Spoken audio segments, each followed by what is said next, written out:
All right, welcome everybody to another episode of We All Speak in Poems. Today we're very excited to be sitting down with Lucas James. He's the label manager and A&R of Seeking Blue Records, the artist manager of groups such as Echoes and Mase, and the mind behind the ambient project Aeuria.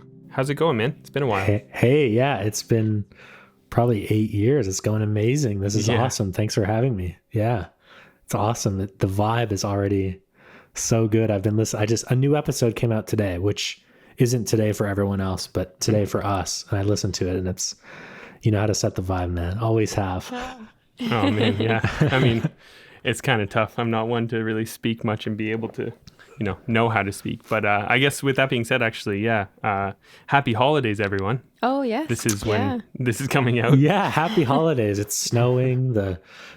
Whatever you may celebrate, it must be festive season at some degree or another, hopefully with family after a wild couple years. So cheers. Yeah, absolutely. Yeah. So we've been really excited for this one. Even though we've sort of lost touch over the years, what listeners may not know is that, we've known each other for quite a while. You've actually introduced me to a lot of my favorite artists like Bon Iver, Mum, Sigaros, all the Icelandic post bands. Those are also still my favorite artists. Totally. Yeah, us too. Constantly listening to it. Yeah. And yeah, you're also one of the first people to actually, take my music kind of seriously. And that always meant a lot. So I'm really excited to catch up and see what you've been up to. Dude. Yeah, I mean, you've done so much. Like, I was just scouring the catalog, and it feels like you've just never slowed down for years and years, which is amazing. I'm like, I don't know how you've managed that, but I'm curious to know, and maybe I'll start interviewing you because that is exceptional. So there was a reason to take it seriously back then, and I think everyone should still take it extremely seriously now, right? Absolutely. Yeah. Feel free to jump in with any questions or whatever. It's super cool. But I wanted to start way back in your Aeuria days. How did that project sort of come to be? What were you doing around that time? So I, in a non-obvious sort of career trajectory way, right out of high school, I studied film. I've always been obsessed with photography and making films and videos, and I still do to this day to some degree. I think more for our artists now, but of course, I think along with pretty much every ambient artist would say they're interested in like film scoring and the music in cinema. And I was no different. So when I was studying film at VFS in Vancouver, I sort of just found this situation where I wanted to do music more. Like, I just cared more about music. And unfortunately, because school costs so much money, I couldn't just go again. So it sort of was like very independent. I just started doing it myself. And in my final, like, sort of practicum year-end project, I directed a film and then also scored it. And then I just, it honestly, I think a huge part of the music industry back then, which I'm sure you were also fond of, was like, it was just community, and it was so like independent. And there was this sort of like hearth to the fire of independent, especially in the ambient scene, where you could just put music on SoundCloud and meet like-minded people. And I think that was so appealing to me because it came from like such a place of passion, where it was just like, put this online, make it because I'm passionate about it. And it was like an expression at that point in life, and then turned into community and friendships, I think, which kept it going ultimately. Absolutely. Yeah. So since you were making that music while you were in film school, would you say that a lot of it was inspired by like creating cinematic music? Because that's kind of what a lot of the sound was. Absolutely. Like, I think anything, even to this day, like non-music creation, I just think visually and think storyline, like cinematically, I suppose. And so, like making music back then was very, how would this fit into a scene? What kind of scene would this fit into? Whether it was like from my life or not, I think that doesn't really matter. It's still genuine at the creation point. And so, absolutely. It was like always envisioning how something works in a visual medium, I think, ultimately. That's awesome. Yeah. And I know you mentioned that you did directing as well. Do you still dabble in that, or did you do anything else like that since? Interesting question. That's very relevant to my life right now. I think honestly, it's been interesting because honest content is such a vast word now that's used so much in the music industry, especially in like pop leaning spaces where it's like content development. And I think a lot of that is so tied back to like filmmaking roots for me, where it's like, if an artist that I'm working with wants to make a music video, I'm able to just jump in and sort of direct that process, even though it's not like filmmaking. It's like, I was writing a shot list this morning, for example. Oh, wow. So it's been able to really be like an upkeep for me, where it's like that skill I thought would be useless, but in fact has been extremely useful. I think both, and not even to get into a huge filmmaking tangent, but I think a major part of directing is understanding people and how to communicate with them, especially about vulnerabilities and like their personal, something from their heart typically. And that skill is so valid in music still, like where it's like you're working with someone who's just created something likely from their heart, likely with thousands of hours poured into it, and finding out where that comes from and where it should go, I think is directing ultimately, instead of talking to a camera operator, you're just talking to someone else. But yeah. Wow. Yeah, for sure. That's awesome. That is really cool. Yeah, just thinking about surprising. It that way. Yeah, so surprising. Back then, in your Aeuria days, were you mostly in the box, or like did you have specific instruments that you were playing at the time, or? Yeah, so I've always played guitar before I was producing, and piano a little bit, like not like MIDI piano. I've never actually owned a piano, but that's typically it. So like I would say 90% in the box, and then guitar in the recordings as well. However, I guess a little side story about the creation process was, I'm assuming you had the same experience where like when you're starting out, you don't really have a lot of sounds or things. There was no Splice back then or sample libraries besides like Vengeance Essential Club Sounds Volume 4. Like, and if you didn't want to make trance, there wasn't a whole lot of stuff. So at film school, we had like Foley libraries and a bunch of pre-recorded stuff that you would use for ADR and like sound design in film.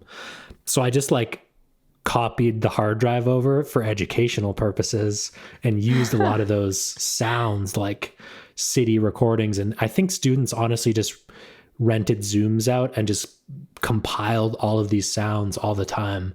And I had like, it was like 60 gigabytes of Foley and stuff. So I used primarily that. So I guess like that's not in the box, but it was kind of in the box. I don't know. So yeah, that was definitely a huge part of that project beginning for sure. Absolutely. Yeah. I remember you were the person who kind of introduced me to that world of things too, like Foley and everything. I think you were the person who could sort of mentioned, you can make a snare out of a fork hitting a counter. You know what I mean? So I remember when I got into that, that's all I did, when you listen to my old music, it's just all over the place, just random sounds. I think it's huge now too. Like you even see like on TikTok, like Charlie Puth is like, I should make a snare. And then it's like so crispy and cut. And he like uses like a bottle of something. And I'm like, yeah, that's the vibe. Yeah, it's funny. Oh man, that's amazing. Wow. Yeah. So did you learn to produce sort of over YouTube and stuff like the rest of us, or did you 100% mentors and stuff? Because your stuff has always been so clean. Like even we were listening back to it and I'm like, how does it sound so good? Yeah. Man, it's so funny because I honestly feel the exact opposite about it because like I, at least listening to stuff that I work with for like my career now, it's so crystal clean and a lot of it's very electronic. And I'm like, the pop mix downs and stuff. So listening back to my stuff, it just sounds like staring into a puddle of mud, like which I guess I was going for at the time, but that's interesting. You say that's hilarious. Thank you though. Man, I guess it's from outside ears because it just, I don't know. I want that sound. Like you have your track, I Hope You're Not Sleeping As Tightly As You Used to. That track, I've tried to recreate this track so many times and I can't do it. Like the cymbals you use, I don't know if they're real cymbals or if they're like VST sample based. Real. But it's just, I don't know how you did it. Yeah, he goes on about this quite a bit. Yeah. I wish that track was mine. I wish I had the project file because I would just literally send it to you and say, here you go, like take what you can from it. But I think that song was made on like a laptop that was, I don't know if you remember back when we used to have like Skype calls and stuff, but yeah, my laptop was like, had to sit on a fan because it couldn't process heat anymore. So it was like on a fan always. So I'd have to like cover my open back headphones to like hear the mix down properly because it was just like a fan sound. So yeah, that project's long gone. But I think honestly, it's just simplicity. Like I layer a lot, but I try not to like compete a lot with a certain sound. And that's really it, honestly. Other than that, luck, I suppose. For sure. And yeah, you're going to hear me say this a lot, but like even, using your own voice in tracks, gave me, I don't know if you want to say courage or whatever, but, it allowed me to venture off into that. Like in Opia, you used your voice and it's sort of, I'm assuming, very inspired by Sigur Rós because it's not really words. Mm-hmm. And that's made me, do that in ambient tracks too. And it's really cool. I remember when It's Only Us EP came out, and you were layering guitars and stuff. And I think I asked you about it and you were saying, I think it was The Meantime, right? That's the name of it. Sounds right. I think. Yeah, it's just like 4 guitars layered over each other with different patterns and stuff. And that was just so cool. Like the fact that you're allowed to do that and kind of break rules, Yeah. I mean, the thing is there are no rules. So you can do literally whatever you want. And it just is about like serving the song. And I think it goes back to the, what we talked about earlier, where it's like, what is the scene and where does this fit and what serves that the most? And I think it's like, when we were learning editing and sound design in film school, there was a lot of stuff about subliminal messaging and sound design, which I've just like stuck onto for my whole life, where it's like, if you have someone knocking on a door in a movie and just ever so faintly, you also have like a baby crying under each knock, that can create like an emotional response in someone to like change the feeling of that door knock to be like a little bit more urgent or detrimental.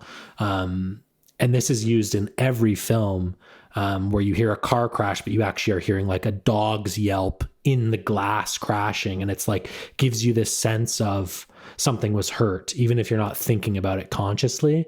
So I think like using that when producing music can really elevate your sound, where it's like something that maybe isn't expected or even distinctly heard can give someone a response or something in their life. Like I think it goes into cooking, and I'm getting Ratatouille flashbacks where tying to someone's nostalgia can create, a moment for them and a scene for them where that song fits. And I think that's like, when I learned that in school, I was like, whoa, like you can do that in music, like pretty mind blown. So it's a useful technique, I think, honestly. Yeah, absolutely. cool. Yeah. You're making me have flashbacks to a score I did with Elliot Rausch, a director from California, I think. It was in the scene. It was more like sound effects, but he wanted like the transition to get really intense and like just almost unsettling. Yeah. And yeah, so instead of just using noise and stuff, we actually put in breaking glass and stuff. Totally. And, manipulating it completely. But I actually forgot all about that. When did you do that? When was that? A couple of years ago, maybe 3 years ago now, 2018. Amazing. I can't remember the name of it now, but how did you find the scoring process? Is that the only time you've done it, or have you done like a few times? I've done it a few times. It's tough for me. I have a hard time with people telling me what to do. You know what I mean? I totally understand that. Like, it's so frustrating when you get notes back and and then notes on the notes, and then eventually they end up just wanting what you had before, is the pattern that I find. Oh yeah. But whenever it comes up, I do it, you know. It's just I think it's often. one of those. I think the film side too, because I've done a few films now as well, where it's like you just have to find someone that's able to know how to communicate with you and trust you as well. I think a lot of, especially young directors, are like want the control, right? They want it to be their movie, and as they get more seasoned, you see this in Hollywood and stuff, where they pick the same composer over and over because they just trust at that point. They say, this is what the scene is supposed to feel like. You make that, you know, you're the musical person, you're the composer. So it is tough. And I think that when that control leaks over and then it shows, it disproves you, devalues what you've made, and then ends up saying, never mind, you were right to begin with. And you're already now like 3 notches lower emotionally. So I get it. That's super frustrating. Yeah. Do you enjoy, I already forget the word. Scoring. Do you enjoy scoring? Yeah, I actually like it more than making music aimlessly, personally. And honestly, like even to this day, that's, I think, all I will be able to do in the future. I haven't made music for my own self, like, in years. And I think it's because I love the direction and I love the collaboration and like the inspiration to influence the music. For me, it's like, I don't know, my life's good. I'm happy. I'm comfortable. That doesn't make me want to make music. And I think a lot of my early music came from different emotional responses. So now, it's taken a long time to accept that state, because it's like music is huge, but ultimately now it's like when a film is inspiring and I can see a picture or a script that's like, oh, this gives me a feeling, then it almost works in reverse. Whereas I used to just envision a scene, now the scene makes me envision the music, and it's cool. So I'm super down to do more. It's been a few years since I've done my last one, but it was super rewarding. Also extremely frustrating, and insanely time consuming. Like I would work 8 hours, get home, work 8 more hours, go to bed for a little bit. And then it was just like, this crazy cycle of work. But yeah, I do love it. I do. Do you find that since you don't really make music for yourself anymore, that when you do have a score to do, that it's kind of hard to get in that headspace of like, how do I do this again? How do I navigate this? Or do you do it often enough to not really feel that? Definitely not often enough to feel that. I would say, I don't know if I've ever felt like I was not rusty. Like I've always felt a little bit uncomfortable making music. And I think anything that I've ever released personally has just been me forcing myself to say, this is done, put it out. Like, don't think about it. Don't overthink it, as like sort of a test in a way. So I don't know that rusty feeling ever goes away. There's always a sense of like self-consciousness, and uncomfortability, which I think is good. I think the best ideas come out of that too. But yeah, so definitely not comfortable, and it takes a long time, but a good director can help influence that, like it can kickstart it. And you get so inspired if the story or the script is solid. Yeah, absolutely. Yeah, I think that's something, just to shout out Elliot Rausch, the director. I've done quite a few films for him, and he's one of those people who are understanding and stuff. But so with all that being said, then do you consider Aeuria an ongoing project, or do you think at this point it's kind of just scoring if you ever get the opportunity again, or when you get the opportunity again? That's a great question. You're actually one of the only people that I've spoken to who were on like sort of both sides of my life, I guess. Because I think I've abandoned the project. And I think, I don't think I've ever even said this out loud really, but I believe, to me, at least I've convinced myself of this truth, that I made that project and I learned how to make music so that I could sort of learn the language and bring it into my career now, where working at a record label and managing artists, being able to communicate musically at that level, at an artist level, at a I understand you right now level, I think is extremely valuable and absolutely not in the music industry enough. Yes. So for me, I'm like, okay, kind of laying the project to rest because I've learned the language that I now carry forward. And to me, that's sort of what the project is now. I think that, yeah, I don't know if I'll ever make music again, really, at least for like a commercial release style thing. But I've like learned the language and will continue to communicate it. Yeah. Absolutely. Yeah. That's such an interesting way to view it, but it's also so sad because Yeah, your stuff's it really amazing. is. It really is. Thank you guys. That's very kind. It's so interesting, the parallels just to cinema and TV and movies to me, where it's like, I think you can tell when like a TV show or a film doesn't have its ending figured out, and then it just drags on and ends up being a little bit disappointing. And I wouldn't want my project to do that ever. And I think I'm comfortable with what's there. And I don't want to drag it on just to drag it on. I think if I'm ever like, whoa, insanely inspired and write an album or something, then yeah. But for me, it's like, I'm comfortable with it not being any more than it is, which is also like, Brady, for you, I'm just like, how have you stayed inspired for so many years? Like, you have so much music out. Honestly, I listen to a lot of music when I can't write, and then I essentially just say I want to make this, like, you know, the Yonzi and Alex album Rice Boy Sleeps. Mm-hmm. I listen to that constantly. I'm just like, I just want to recreate that, and I know in recreating that I'll come up with my own sound, and, you know, it just kind of, it spirals like that. Totally. So essentially all my albums and stuff, I just start off copying another band or another artist or something. I think I actually read something recently that states that's like one of the most efficient and human ways of producing anything is like understanding how to do it, learning, like your mom teaching you how to make a cake. Like, you're going to copy her like exactly when you begin, and until you are comfortable enough to put your own spin on it, you know, then you will eventually do that. And I think it's like that situation is so true for music too, where everyone wants to be original.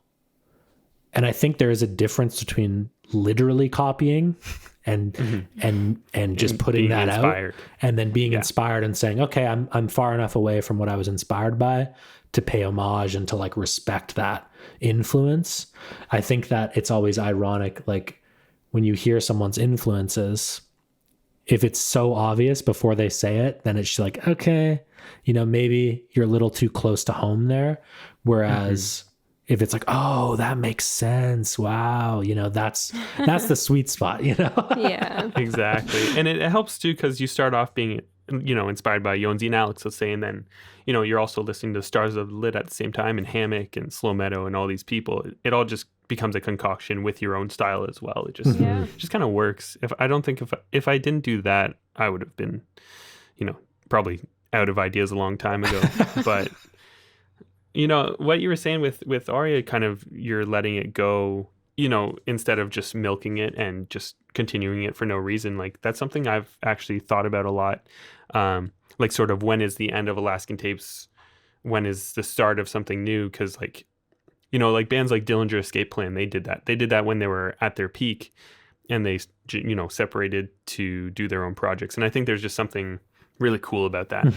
Really, really just inspiring almost too. Like, it's just cool. I don't know. Yeah. I think there's like a lot of conversation to be had about like the purpose of music, and you know, an artist asking themselves, why am I putting this out? And if you can't really answer that question at a certain point, then it's like, maybe you should think critically about what you're doing. Like, the music, there's so much music in the world. It's absolute. And I believe you guys spoke about this on your first episode, where there's just so much music to listen to.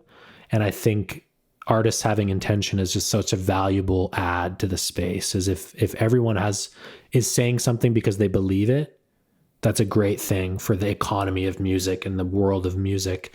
But if everyone's just saying something because they can and they don't, they're just taking up space in many ways. You know, I don't have a problem with that, but I also think that that creates saturation and Absolutely. and sort of severs the tie of like fandom in many ways, where I'm sure both of y'all, like the music that you care about and have fallen in love with over the years, was very intentionally made. And I think it's obvious, you know, a lot of people don't give listeners enough credit. They're very smart. They're you and I, they're everyone, right? And they will see through something that is made disingenuously, eventually, you know? Yeah. So Absolutely. Yeah, I like hearing you speak like this, because now you're kind of in the music industry as a, I don't want to say business person, but you know, you think about markets and stuff and all that, right? For your artists and stuff. And I guess that's a perfect segue to get into this chapter of, you know, your career and your life. Chapter 2. Chapter 2, exactly. So you're the label manager and A&R of Seeking Blue, which is run by Mr. Suicide Sheep. Mm-hmm. Is that correct? Yep. Yeah.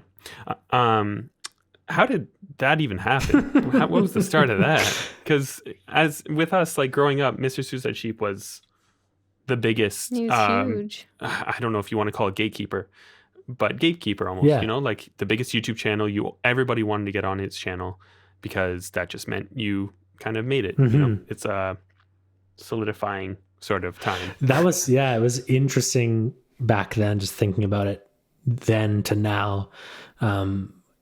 Yeah, I mean, there's so many, I could talk forever about it, but honestly, it was like, I think a mix of luck, chance, and passion. It's so funny because I still think people have that perspective, but Sheepy's just like a music fan, like a really, really big music fan. And eventually sharing music on YouTube it's now ginormous. There's thousands of channels, right? Like so many. Yeah. It's absolutely wild. But back then it was just like sort of the only way you could stream music, SoundCloud and YouTube. And for him, when it exploded, he was like, "Whoa, I need help. This is wild. Like I need to do things legally and properly and think about this as a business a little bit more than like he had been as like a teenager sharing music." And so he started building a team. I was the first person hired. I actually applied for, oh, wow. Yeah, I applied for a job at Monster Cat, which is a YouTube record label sort of in the same space. And they knew Sheepy and were like, "Hey, you know, we don't actually need you at the moment, but do you know Mr. Suicide Sheep? Like he's really looking for someone to help him out." And I was like, yeah, like what do I have to do? Yeah. And so that was actually 7 years ago to this day I started. Oh, wow. Oh, wow. Yeah. So I got to Vancouver, I dropped everything, moved there. And really just like from there, we started building the identity of like what we would eventually become, which is what we are today. At that time, there was a lot of conversation with artists around terrible record deals and bad royalties and no control over their artwork or vision and even their music to some degree. And so we were in this interesting space where everyone did want to be on the channel. So we got to meet a lot of amazing artists, but then the sentiment was this sentiment over and over again. So we said, "Hey, let's build a label." I had like a little bit of experience. I sort of knew, but also was just like extraordinarily passionate about learning and would just absorb and learn anything that I needed to. And so Seeking Blue is something that he started before me, but hadn't really done anything with besides a few releases. So we said, "Hey, let's do this for real. Let's do like artist favored deals, give them full creative control, like help where we can, but really make sure that they feel like it's their project when it comes out." And then, that honestly has just stayed the same and kept growing for 7 years. And now it's a team of, I think we have almost 10 people now. So, yeah. So like, while you say like A&R and label manager and stuff, it's like, I kind of just do everything and anything that needs to be done. Yeah. Like, it's like, it's just so flexible and still like so much art, I think, is being made. And that's like what I'm drawn to, where it's like, you know, whether it's Millennium, like selling out tours in North America, or a brand new artist who's never released anything from Edmonton. They're both artists and they both want their project to be what they envisioned it would be when they started making it. And so it's like, what can I do to make that happen? You know, that's my job, really. Like, that's how it happened. I've felt that way back then. I felt that way now, and nothing's changed. It's just like, yeah, that's sort of the story there. Did you find it kind of intimidating, like being the first one to be there to help him, especially since you said, so he started this, I mean, I haven't looked much into Sheepy's like personal history and stuff, but he started this as a teenager? Yeah, he started it. It Wow. is 11 years old. So he was just like late teenager in uni. Oh my goodness. Yeah. And it was like, I can't stress enough that it was like not intentional, like to be anything. Yeah. It was like very much, it's called Mr. Suicide Sheep. Like, that name was like clearly just a passion project. And I think like, yeah, like when I got there, I was intimidated for sure. And then eventually it was like, I understood his perspective and we became really close friends. And like, it was like just the two of us, like doing royalty payments on his living room table, like on a spreadsheet. Like, it was like very like, I don't know, I can't describe it in a very good way without you actually being there, but it was just like startup vibes to the ultimate, you know, exponent. Like, it's like, yeah, I just understood that I could offer something and really help, and be so passionate about this and dedicated, so that like whatever happens, we would just like grow together. So yeah, I think the intimidation just like vanished slowly as I learned like what needed to be done and what I could contribute ultimately. Yeah. Wow. That's Yeah, amazing. it's really smart of him sort of getting you. I mean, obviously it wasn't planned that way, but you know, the fact that he got you to be the first sort of employee, like you were an artist who probably wanted to be on Miss Suicide Sheep. You know exactly the mindset everybody else is in.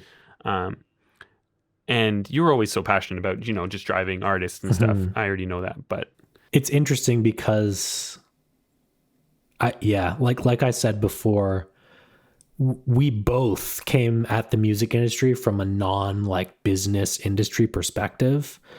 And I think that's extremely valuable for an artist because I think you have like the viewpoint of a fan of like a diehard music fan who cares about music, has seen electronic music grow from so many different places. And then myself, who's like an artist first, like creative first, and that, you know, I think I don't know if you've ever experienced this, but going into like a room as an artist and having business people like talk at you and tell you what they think is like extremely frustrating and demeaning and painful. And it's like, yeah, like if I could bring one thing to the industry, it would be like removing that entirely. And I think it's like, I remember hearing Skrillex's booking agent talk on a panel years ago about Ausla, and he was like, when we were creating the label, I felt like I just wanted all the creative people to like sit in a room together and make stuff. And then the business people would be like in a back room, just like making sure it's paid for and the taxes are done. And I was like, I love that perspective because that's sort of the opposite. When you hear like Universal Music Group, you picture like suits in a room, and it's definitely not to that extent for sure. I think there is a lot of music fans in a lot of buildings in every orifice of the earth working in music. Yeah. But the communication of like artists understanding one-to-one level is very valuable. And I think like at least the artists that I work with appreciate that and utilize it, you know, as much as possible. So it was a cool coincidence. It definitely wasn't planned though. Yeah, for sure. Oh man, yeah, I remember the first time I went to the Spotify offices here in Toronto. It was just me and one other guy, and he was super cool. Like, I don't want to throw anybody under the bus or anything, but I had genuine questions to ask, about playlisting and about, how to get the best reach and all this stuff. And what he did was just show me a slideshow, essentially, for half an hour. And when it was done, he was like, all right, that's about it. And it was just me and him. And I was like, I have like 15 questions. Was the slideshow just like what they expected from you, or what was on No, it? it was essentially what's on their website for best practices, how artists can reach the most best practices. Exactly. Yeah. I like understand that perspective from like this doesn't scale, and if every artist had that meeting, this would be impossible perspective. But from a human perspective, it's like, I don't know, try to help. Like, it's not like you're trying to like extort the inner workings of Spotify. Like, you're just an artist making music that wants to make a living and like put your stuff out there for as many people to hear it. It's that simple. And have like security. Yeah, exactly. Which is hard to get from Spotify. Yeah, we could talk about that. That's for sure. Yeah. And I understand some artists didn't know some of the information he was telling me, so I'm sure it was just like a blanket sort of thing that they show everybody, but like I had already researched all this. I was gonna stuff. say you're like, probably super researched and know like what you're doing. Yeah. It was a really cool experience though. Not to like, I have only love for Spotify personally. I know everybody has critiques and we've talked about that to death, but yeah, so starting with Seeking Blue and stuff, was there anything that sort of surprised you, or even as you guys were growing, was there something that you were kind of mind blown about or anything? That's a great question, because I honestly feel surprised like every day. I think the one thing that it maybe isn't surprising necessarily, but the common thread that I see so often is just how much artists and creatives overthink and sort of like almost they are their own worst enemy. Which I for sure am. I'm sure you are, Brady. Like, and Chantal, I don't know if you make music. Do you make music? No, I don't. I've sang on a couple of like Brady's songs, but I'm not a singer. So. Fair enough. I'm sure in your own right, like however you like to express yourself, like you're also your own worst enemy. Yes. And it's like, I was surprised about how often I still see that, where I'm like, your ideas are beautiful, your music is beautiful, everything you bring to the table as a creative is exceptional, except you just want to like erase it because you're not satisfied. And I think it's like the artist's sort of like Achilles heel thing, which is like, that's where good music comes from, is that mindset. But it's so surprising to see just how many people really do completely break down in stress over the small things.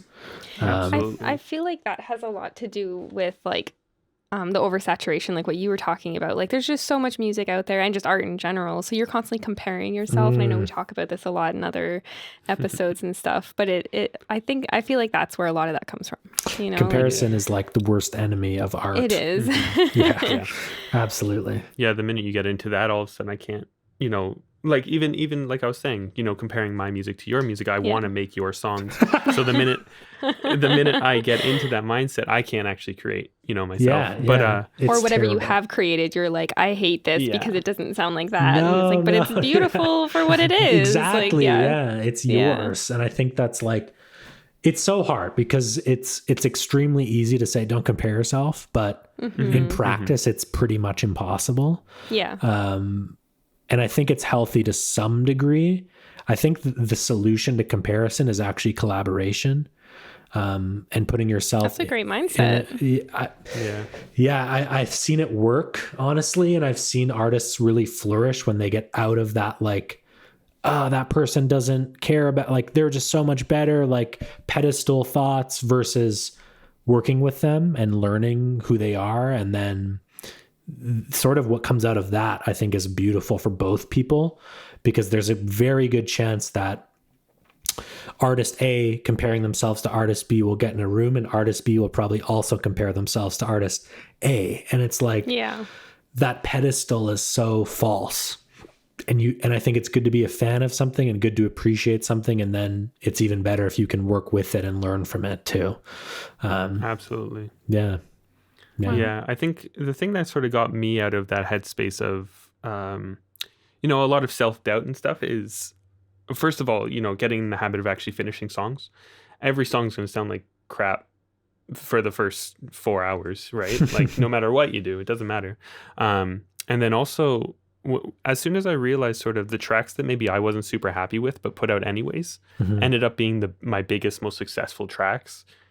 And then it sort of clicked to me that, not everybody has my brain, right? It's a really important thing to sort of come to realize, I think. Oh, absolutely. I agree. And also I've had the same situation. So, and I feel like that's like, you hear about like Kurt Cobain, like he was the same way. Like all of the singles were songs that they didn't want to even keep on the album. And I think it's like, yeah, at some point you just have to let go, I think, and just let the world do what it will with your music ultimately. Absolutely. Yeah. So I want to get into sort of you managing other artists. Do you manage 3 main artists? Yeah. So it was really honestly just like an organic progression from the label where we would just work with, so I manage Echoes, I manage Mase, and a producer named Hallweg. And it was like this organic situation of just working with these people so often and so much and so intimately that it was just like, okay, let's just do this for real. And that's been 2 years, I guess. Yeah, almost 2 years, which is pretty mind-blowing to think about. Yeah. They sort of just vanished. But yeah, we started managing in 2019 or 2019. What's that experience been like in comparison to like just running the label and having them on the label? Good question. I think fairly similar, although I would say that artist management is in a positive way, like more time consuming. And I think that's like, that sounds so like, oh, your time's eaten up. But I would say that it's more like all encompassing. Like you're like becoming part of the project in many ways. And it's like your project pretty much. Like I really feel like we did an album at the beginning of this year with Yo that he'd been writing for a year.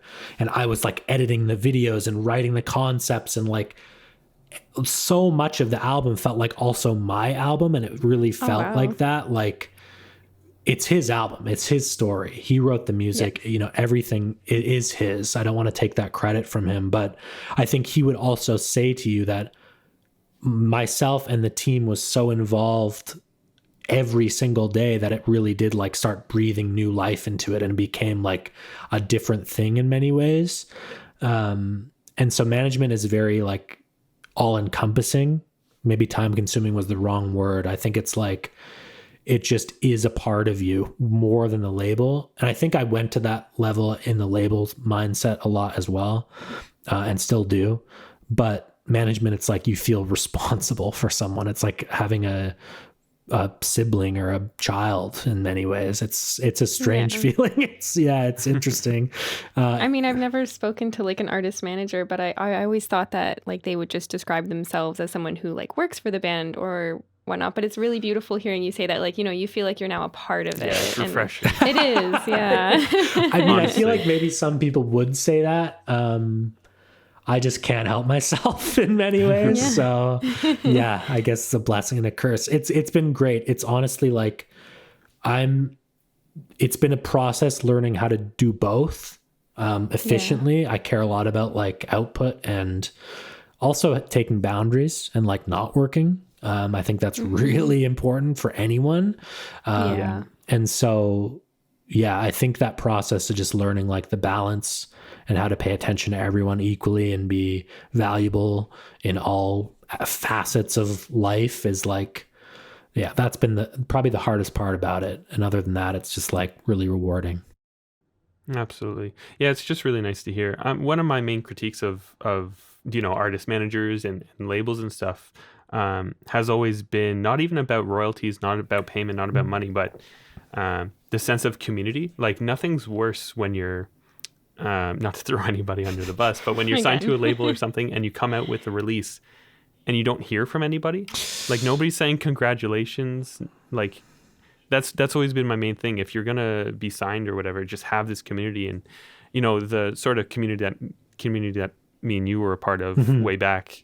I feel like we did that very well. 100%. Everybody was always stoked on everybody's release, and that's what I've sort of been searching for ever since then. Same, man. Honestly, that was like a life-changing experience, like the City by Night days. And I think it was like, I was thinking about this podcast earlier today and just like talking about stuff like that. And I think like music sets itself up for success when everyone involved in the project can answer every question about the project. Absolutely. And the best releases that I've ever worked with, the most successful releases that I've ever worked with, and to measure success, I think it's like so subjective, but like the widest reaching releases and the most fulfilling releases have always had that through line of the management, the label, the artist, the girlfriends and boyfriends and partners. Everyone cares so much about it, and whether they're speaking to Spotify or speaking to a booking agent or speaking to a magazine, they're like, this is me. I care. This is like everything I can do. And I think like there was definitely a period when running the label where it's like started to feel a little bit like, oh, are we just putting stuff out to stay on schedule? And it was immediately like, not going to happen. Like, there's no way that is what we're becoming. And we cannot do that. Like, no. And so it's been like really cool. Just like we have like Discord groups, usually with artists and their managers that we work with. And it's like a discussion all the time happening. Where it's like anything about most of the releases that we release, I can answer a question. And if I can't, someone on the team can. And we care about it. I'd say never as much as the artist. The artist is always the number one, but as close to humanly possible, And I think it's so valuable. Like, it matters. Seriously. It matters. Yeah. I've actually had people come up to me like who are starting labels and stuff and ask like, before I was signed, thankfully, by the way, I've, signed to a label that I'm very happy with and they're doing everything great and they're passionate about my projects and stuff. But before that, they would be like, why aren't you signing to anybody? Like, what would make you sign to my label? And I was just like, all you have to do is like my music and really care about it and prove to me that you care about it. Yeah. And that's the same with every artist. Like, that's exactly what you need. You just need a community. Yeah. Just to be like, hey, I released this today, and everybody's like, oh, I'm so stoked. I'm going to share it around. We're going to do everything we can to like, make you feel good about this release. But of course, with constructive criticism, right? Yes. Like nobody's opposed to that. But congrats on the label stuff, by the way. I had no idea. That's amazing. Oh yeah. I agree. Community. It's like one of those things that is like a word that's used a lot, especially in like tweets and stuff. And it's like, it's so valuable. Like I think any community, whether it's for your release or if you're starting a company or building a team or playing sports, like it always comes down to if everyone's on the same page and cares about each other, it's like the ultimate form of humanity. I feel like the earth needs more community ultimately, like please. And I think it's like, you can see it now even with like NFT and Web3 stuff growing. It's like such a community of people on Twitter. And I think that's just that's how stuff progresses organically. And Absolutely. Yeah. Speaking of, maybe we don't want to get into the NFT conversation. You do. I'm down. You love talking about that stuff. It's cool. Like it really is the future of, royalties and everything to me. I feel like if somebody wants a special edition NFT, like even though you can still stream music, in my mind, I speak specifically about music instead of artwork and stuff because it's, relevant to me. But, anybody can go on Spotify and stream your track. But if you actually want to own this little piece, it's just going to be so great. It's like a little collector's piece instead of, commissioning something that's physical and stuff. I don't know. It's just really cool. And then every time it sells, the artist actually gets a kickback instead of not like when you sell a record on Discogs. I don't see any of that, which is fine. But the whole NFT thing is just so cool. And I'm excited to see where that heads in the next like 5 years. Yeah, I think it's the future for sure. I mean, it's just one thing that I love playing video games, and I think like you can see it in gaming where people buy like League of Legends, which is one of the biggest games of all time, is free, and it's entirely funded by people paying for skins in game. And it's like that like digital identity in many ways, whether visual or musical, and ownership of like your identity and creating a combination of things you support is so important. And I think it's like a creator that understands that and can utilize that for their project is ahead of the game in many ways. And it's like it removes the middleman in many ways. It is more flexible than like a gatekeeper platform like Patreon. And it creates a way for your community to get involved, I think, more than they could in other ways. Exactly. Like I think I read about this company recently. I'm not going to be able to remember the name of it, but so they're planning on being specifically music-driven NFTs, and they actually explained it in the way of like investing in shares. So you could own, 1/100th share of my album For Us Alone or whatever. Like, and I think that's so cool, especially before it's done, or maybe it's the first single. Like, it'll actually fund the album, absolutely, and stuff. Yeah, it's like getting an advance from a label, and instead of them owning part of your royalties, your fans are owning part of your royalties. So it's pretty cool. Exactly, and the fans will actually get royalties. Like that's huge. It's like owning stock of a company with dividends. Yeah, like, literally. I think that's so cool. Like once people sort of understand that and get over, or at least once the issues are fixed of fee, transaction, and emissions and stuff, all the negative side. Once that's fixed, it's going to be, I think, unstoppable. I agree at this point. On the same page for sure. I fully agree with that. I'm obsessed with it. Yeah. I mean, how sick would it be? Like actually to Millennium or whatever, like to own a piece of one of his albums, and actually get royalties from that. I'd be like, I'm down. I think most of his fans would be. Yeah, exactly. So everybody's bidding on it, and it's just it creates it's interesting. Yeah, it's like enabled this. It gives like people a reason to have skin in the game for the first time ever, and like it also, I love the idea of equalizing the platform of like, there's always like a fan. And then there's like Ariana Grande, and she's like so far out of reach and is this like celebrity that you'll never be a part of. And then it's like the NFT space, and I think anything that comes as a result of it equalizes that a little bit. And you're like in on it. You're like a board member of the projects you love. Yeah. And it's like, when has that ever been a reality? Like, that's so cool, whether it's like art or music, like, when it's just it's cool. It's really cool. Yeah, absolutely. And I sort of speak about it ignorantly because of the fee issues. I haven't been able to do any of it. I just can't justify it. Yeah, it's just super cool. It's such a cool thing to just, it's so new, and it's not that new, but it's new to a lot of people, and it's just so fun going down that rabbit hole of what even is all this. It's like interesting from like a just total entry level perspective to like read an article about someone selling a picture of an ape for $60 million. You're just like, what?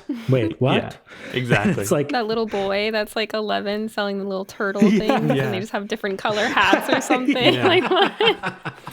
Exactly. I mean, I think that's one of the critiques of it is like it seems too simple, like just change the hat of a turtle, like you're saying, and all of a sudden it's a whole different thing, and for some reason it's worth more. But I guess that's all art ever has been. If you really think about it. Yeah. Like I think, there's just a stigma about it. Once that goes away and people start really adopting it, it'll explode, I think. Takes a bit, but it'll happen. Wait. I mean, remember streaming? Like it was exactly. the same. Spot. Like now I think Spot, and I know that you guys have spoken about this and probably in the last couple episodes and stuff, but I think platforms like Spotify have created like a middle class of musician that We were just talking about Yeah. this in the car. Yeah. like it's like never existed before.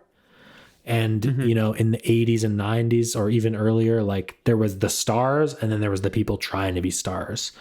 And Yeah. now there's people that are making ambient music and paying bills. And it's like, Imagine yeah, that. like Imagine that. Like that is wild. And I think it's an amazing feature of streaming, that streaming has just broken this mold of people that can become successful without becoming a star. And I think NFTs is sort of just, and NFTs being like the broader language of blockchain technology and user and fan ownership. That's the next phase of sort of like a new cash injection to creators, which is great and is needed for the, you know, sanctity and emotional earth, you know, just like for people need that, I think. And if art and music isn't funded, we lose so much as like as a species. And I think it's so important to just value those things and try them out before like sort of shutting them down. It's a double-edged sword for sure. Like it's like, yeah, I mean, that's definitely, I think, one of my like critiques of just streaming culture is that music has now become associated with an activity, no matter what kind of music. It's like music to run to eat dinner to, like music is becoming this background thing. And I'm like, no, like you should be able to sit there, put a vinyl on and like absorb it and like obsess over it. And that music to listen to, like that's what we want. And I think that's my critique of Spotify, but it's not their fault. I think they're just doing what the people want ultimately. And so, yeah, but then also, you know, it puts ambient music on the table of way more people that would never know how to search for that before. So it's sort of like this double-edged sword for sure. Exactly. I always have to mention with this conversation to anybody who's listening, go buy your favorite artist record on Bandcamp and then also stream it. Support them. Absolutely. Speaking of music, though, what music do you find yourself listening to at the moment? Oh, that's a tough question. I figured you may ask that. I honestly, working in the music industry and at a label I listen to so much music. That I try almost not to listen to music, I think, where and this is probably just a me problem, but I find myself so analytical when listening to music for a passion purpose that I try not to, because it's like my work brain, like how could this be marketed? I wonder where this came from. What is the artist's intention here? What are they actually trying to say? Like, and then it just goes and goes. And so I try to just be like, okay, I'm not consuming music right now. But I think honestly, I've actually been going, and I know this is relevant to y'all too, but I've been like going back to like metal and stuff like Lorna Shore EP is like, mind blowing. And I've just found myself like reaching for that nostalgia. And I think maybe that's like the world is so uncertain that we're like finding our comforts again. And obviously all the favorites that you mentioned earlier, like Bon Iver, Sigur Rós, like anything Icelandic ever is good. And I think it's like, but yeah, honestly, a lot of metal, a lot of like old emo and like metal and death metal and doom and, you know, stuff like that is just like, sort of what I default to, I guess, in these days. Yeah, I guess because of your job, it's probably hard for you to try and like naturally discover new music because like you said, your work brain turns on, whereas it's easier for you to return to your like comfort music and nostalgic stuff because then it's bringing you back then and it's not making you think now about work. And that's so true. Yeah. Like, it's like, it's a good, I like it. You know, I like that, that my mind like has begun to work that way. Because I think it's like I immediately just want to understand a release. And it's okay to not be like always a music fan all the time. I really appreciate people that can like there's some folks that on my team that are like always listening to music, like literally. And I'm like, wow, I love you. Like, I wish I had that skill. Like, it's, artists need that. But for me, I think it's valuable to step back a bit and do other things and think about other things. Otherwise, I feel just like my whole life is music from waking up to sleeping, which I'm sure teenager me would be like, but that's the dream. That's what you always wanted. But it's like, it's valuable to have a contrast in life. And like, you can't see the darkness without the light. Like, it's like, I think for music to be impactful, it's good to not listen to it too. Sometimes that's like such a long answer for a short, simple question, but yeah. I guess perfect. With your relationship with your job and stuff like that totally makes sense. And I guess it's kind of also a form of self-care to take a step back and have that realization. Absolutely. That's awesome. With you getting back into metal and stuff too, which is just such a weird thing. I guess everybody's just getting back into metal right now. Yeah. I mean, it is kind of metalcore's coming back and stuff and emo music, but it's probably nice to listen to music that'll never be released on Seeking Blue. Like, I don't think we're going to see a Norma Jean record I on wish. Seeking Blue. Imagine that. I think, like, I honestly, and I love stuff that I don't like. I've always loved music that I don't fully understand how it's possible. Like, whether it's like the Sigur Rós and Jónsi and Alex stuff, like, or the, like, literal guttural scream at the end of To the Hellfire on the Lorna Shore. I'm just like, how is that a human being? And I love it. Like, I'm obsessed with like that surprise. And I think, there's part of like listening to electronic music where I can just understand it. And then it's like, I crave new experiences personally. So metal is always one that I'm just like, man, wild. Like, the musicianship is exceptional. Absolutely. To give away when this podcast is getting recorded, just as a recommendation, Knock Loose just came out with their new EP. It's called A Tear in the Fabric of Life. Amazing. And they came out with like a 30-minute film with it too, and it's unbelievable. I had never listened to Knock Loose before, but they're just pure energy. Like, I've never heard of them. He's got blisters on his hands from trying to drum to them. Yeah, exactly. I do have blisters on my hands for the first time in a long time learning new songs. Amazing. Dude, that's such a good experience to just get that inspired again. That's awesome. Yeah, for real. But what is your relationship to sort of slower, softer, ambient styled music? Like, do you listen to it often or? That's a good question. I think there are moments when I'm like very into it. And I listen to your stuff. I even like, I like to find stuff that I've never heard of before, like Olafur Arnalds, Niels Fromm, like a lot of like, I guess neoclassical stuff as well. I definitely don't listen to it to sleep. It's always very like intentional. Like I need to be like lost for a bit. I actually just moved out of the city and live in like a small town now north of Vancouver, and it's like on the ocean. So I find it like really adds to that experience. So I have been going back to a lot of, and honestly, like, Sheepy, that's his favorite. He loves ambient music. He loves neoclassical. He's like the biggest Niels Fromm fan. Oh, wow. And so when we were like together, we like really connect on that stuff. And so we were like hanging out in the beginning of August, just like at a cabin out here, just like listening to like his ambient playlists. And he makes like these playlists just for friends, like he always has. And it's like very much like that scene. And I discover a lot of music through him still, like on a personal level. And so that's like, I find it's like, I need to be in the right moment because I'm sort of like a high energy person who's like needs stimulus a lot, but when I don't, that's like what I lean on. That's amazing. Nice. Amazing. I guess to wind it down slowly, what are your other creative outlets? What do you find yourself doing when you're not working and stuff? That's a good question. I am the type of person, especially lately, who obsessively learns about something and like it becomes like my thing and hobby for a bit, and then I probably will never do it again. And so like right now that's like making sourdough. Oh, cool.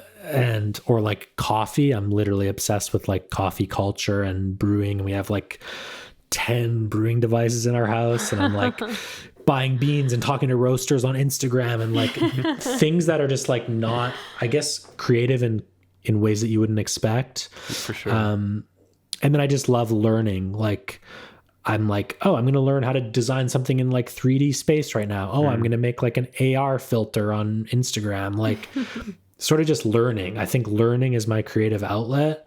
Like I was like learning how to make a video game the other day, and like Unreal Engine or motion capture or like Sick. just things like that I'm like, there's so much. I don't want to die when I'm older and feel like I missed out ever. I definitely feel that. Yeah, it's a thing. And I think part of it is due to like our culture is so consumption heavy right now. Like we scroll and it's like you can be in 50 places in a minute. Yeah. And it's like the constant dopamine, serotonin addiction, I think, which is I'm sure going to blow wide open when we're older and say like, oh, we were like the guinea pigs of society. So I think it's definitely a byproduct of that, but I think it is still fulfilling to like bake a loaf of bread Absolutely. and eat it for breakfast. And you're like, wow, I've been like feeding and naming my sourdough starter for like a month. And it's like, I don't know, it's cool. It's rewarding. So being creative and just like learning, I think is honestly like what I value the most. Absolutely. That's super awesome. cool. And yeah, I feel that too. Like I got into, Blender and 3D modeling and stuff recently. Amazing. And it's just so You can fun. make NFTs, man. Yeah. Well, actually, so I wanted to get into this too. So I feel like you've always found really cool things online, right? Like I think you're the one who showed me, it was a YouTube channel. I couldn't find it for this, so I don't know the name of it, but literally all they posted was words and what they meant every day, like really interesting words. It's a long time ago. Sounds like the dictionary of obscure sorrows, potentially. That's actually it. I couldn't actually find remember it. you showing me that too. It's Yeah. like you learned a word every day and they And showed you what it meant and everything. It was so cool. And then I was just scrolling through your, feeds and everything. And I found that you used an AI art generator thing.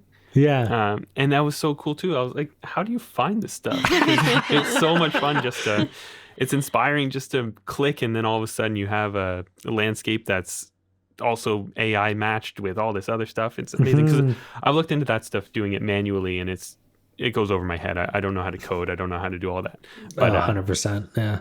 yeah, like how do you just explore things and just whatever catches your eye? Yeah, I that's a great question, because I think everything comes like, that was like a wild stutter right there. That was amazing. I think honestly, it goes to community and like having cool people around you that will send you stuff. And I think it comes down to when you exist in that world and like you surround yourself on social media with people like that, and your friends are like that, then things just come, and then you find things based on that, and algorithms probably play a part to some degree. Sure.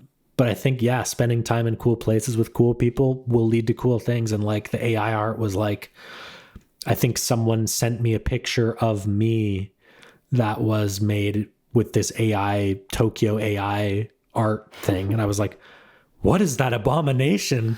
And like, AI made it. And I was like, I need to know more. And then that just turned into like, hey, what if I made a film frame by frame and then put every frame into this AI and then back and like, I don't know, just experimenting ultimately.